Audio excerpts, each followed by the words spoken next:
Assalamu alaikum wa rahmatullahi wa barakatuh. Bismillah walhamdulillah wa salatu wa salamu ala rasulillah. Allah subhanahu wa ta'ala mentions in the Quran, Inna nahnu nazzalna dhikra wa inna lahu lahafidhun. Indeed, we have sent down the Quran and we are going to be its protectors. In this Quran, Allah subhanahu wa ta'ala is referring to all those, mashallah, who are protecting the Quran and learning the Quran. And I want to focus on specifically about tips about how to become among those who memorize the Quran. And before I reach the tips, I want to first make the clear point that, why is it important that we memorize the Quran, or we make an active effort to memorize and connect ourselves with the Quran? We find that, when we look at, the Quran is a mu'jiza, miracle. It is the lasting miracle that will last till the Day of Judgment. It is also, mentioned in the Quran that it's very heavy, that in the scales of good deeds, reciting the Quran, we find that every letter is 10 rewards. And even in the Quran, the word thaqil, the word heavy comes in twice actually. Inna sanulqi alayka qawlan thaqila. First one is in Muzammil. Allah subhanahu wa ta'ala saying that, mentions that we will reveal upon you, O Prophet Muhammad sallallahu alayhi wasallam, a heavy word. And the second place the word heavy comes in the Quran is Inna ha'ula yuhibbuna al-ajila wa yadharuna wara'ahum yawman thaqila.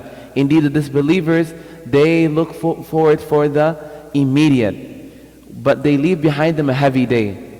So the scholar said that the word heavy comes in the Quran twice. What is the correlation? The correlation is Man tamassaka bi thaqil naja yawman thaqil. Whoever holds on to the heavy will be saved on the heavy day. Meaning whoever holds on to the Quran, that's the first heavy, will be saved on the heavy day of judgment. That is the correlation between the two words that are heavy in the Quran. So we find that the Quran, anything that is connected to the Quran automatically becomes honorable and it becomes blessed. We find that, I have examples to prove it. We find that the Quran in the month of Ramadan, the Quran was revealed in the month of Ramadan, and thus the month of Ramadan is the best of all 12 months. We find that the Quran was revealed on Laylatul Qadr. The first ayat were revealed on Laylatul Qadr, and thus the Laylatul Qadr is the best of all nights. We find that the Quran was revealed through Angel Jibreel alayhi salam, and thus he is the best of all angels. We find that the Quran was revealed upon Prophet Muhammad sallallahu alaihi wasallam, and we find that he is the best of all prophets. We find that the Quran was revealed to the nation of Prophet Muhammad sallallahu alaihi wasallam, and thus we are the best of all nations. And even hadith states that the best among you, us, is the one who learns the Quran and teaches it. So by this order, we find that anything that connects to the Quran, whether a place, whether a person, whether anything, whether a time, whether a month, whether a day, it is blessed. So if our hearts are connected with it, we find that we will be blessed and honored, just like among all the lists I gave. So knowing, the first step I would say is knowing the importance of the Quran. Once you know something is important, and once you have love for something, then you will do your utmost best to learn it, to study it, to take part in it. That's the first step. The second step is having, a schedule, actually. A lot of times we find that our iman is at an all-time high. And other times we find it at a low. Why is this? This is because this is natural actually. It's mentioned in hadith that al-imanu yazidu wa yanqus. Iman actually increases and decreases. It's never always stable.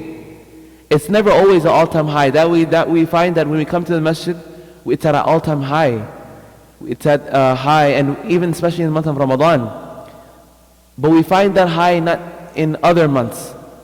This is natural. But that's why we go to something that is stable. And what is stable? Our dedication and determination. An example is when we go to job, we work. Sometimes we wake up in the morning and we really feel tired and lazy. We just, can't really get up. We know we have to go to work. That's why we go to work. It's not that, okay, we feel like, there are some times that, I feel like I want to work today. There's other times that I feel like I don't want to work today.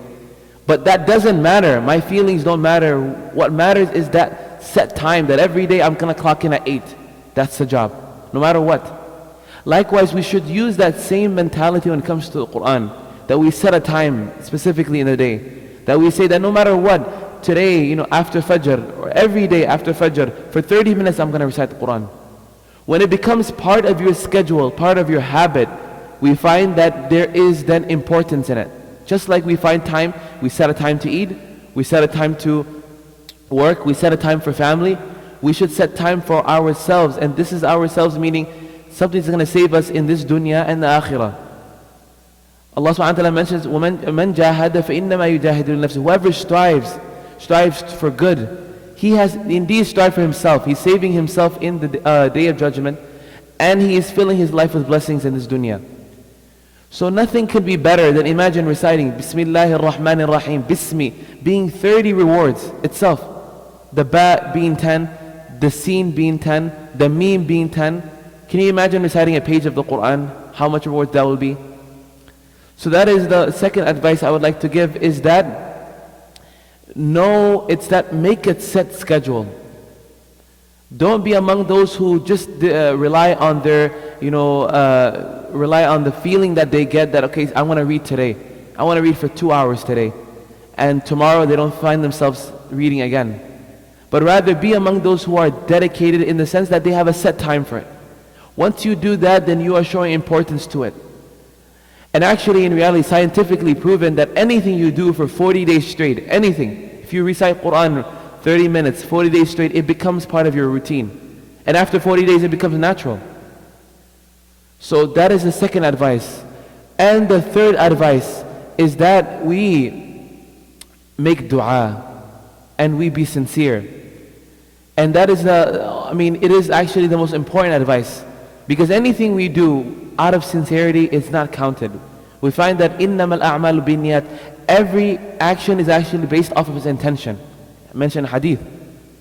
And in reality, when we intend to do something and we make the active effort, we find that Allah subhanahu wa ta'ala puts acceptance and barakah in it, blessings.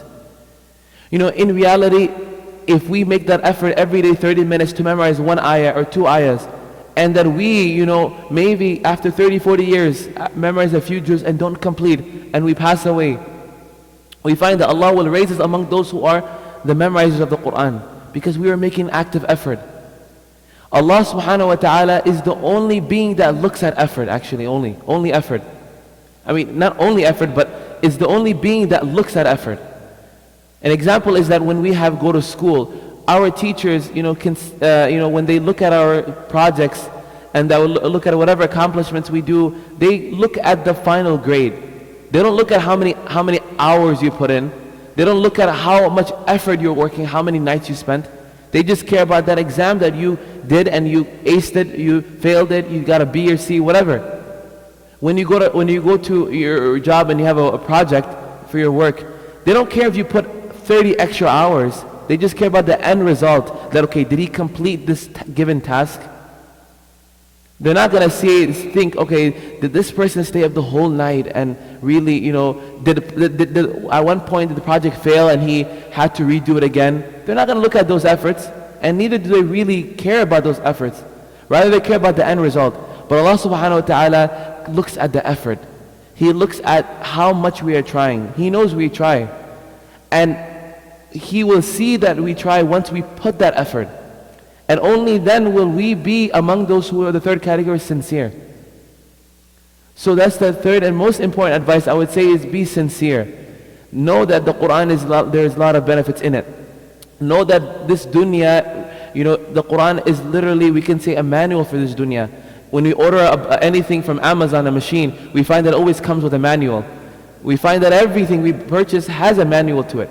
Just like that, our manual as human beings is the Quran. Once we open up the Quran and read and understand what the Quran says, we find that we learn how to live our lives. We find that we find a pathway in this dunya that will guide us to ultimate happiness and success. And among that, being sincere is making dua. We have to know that no matter how much effort we put in anything, without Allah subhanahu wa ta'ala's help, it is as if it's worthless. Not Allah is worthless, but it's as if, we don't have that power, ability without Allah subhanahu wa ta'ala. Really. We have to realize that, yes, we can put all the effort, we can put hours, but if we do not ask Allah subhanahu wa ta'ala for help, then maybe that ease will not come. So we seek Allah subhanahu wa ta'ala's help. We ask Allah ta'ala's aid, and we say that, oh Allah, no matter how much I put effort, it is not doable without you. I'm only in this dunya at the end of the day because of you.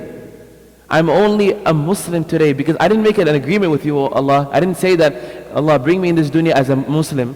Many have come in this dunya to families that are non-Muslim, but we have been gifted that gift of Islam. This is a gift. Just like every other blessings we have in our body, our sight, our hearing, our talking, our walking. This is all gifts. And thus we say that, oh Allah, just as if you gifted us this, our sights, our hearing, things that we never can be truly grateful for. Can we say thank you for every time we blink? No. Can we say thank you for every time we, breathe, take a breath? No. This is all from your bounties. And just like that, oh Allah, we ask you to give us from the bounty of the Quran. We ask you to make the Quran easy. You have made the Quran easy for many before us. So, oh Allah, make it easy for us today. Having these, being that sincere and making dua, we find that, nothing will go wrong then. And inshallah, these are the 3 advices that I wanted to share with, that I found the most impactful. And inshallah, I ask Allah subhanahu wa ta'ala to make it easy for every person who strives.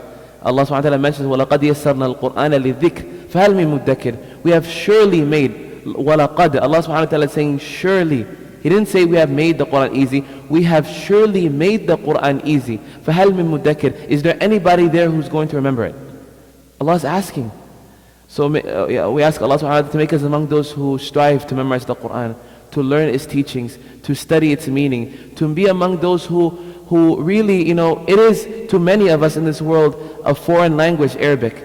But imagine if a ruler, if someone, big, a king from a different country, comes and gives you a letter and says, this is a special letter for you. This letter is for you. Can you imagine living our lives not knowing that meaning of what that letter is? It will be a difficult life. But rather we will find ourselves, striving to learn the language of that ruler just so we can understand what that message is. Because it's so important. Can you imagine then a letter, a book from the Almighty, the King of all kings, the one who rules this dunya, the one who rules everything, the one who is the first and the last, the one who is the all-knowing, the all-seeing, the all-hearing, the one who is the all-just, the Almighty, the one who is the King of the Day of Judgment. Can you imagine having a letter from him and not understanding that letter, or not making an active effort to learn that letter, to memorize the Quran? So inshallah, jazakumullahu khairan for listening, and inshallah may Allah make it easy for us and give us the ability to strive for good at all times. Ameen. Wa jazakumullahu khairan. Wassalamu alaikum wa rahmatullahi wa barakatuh.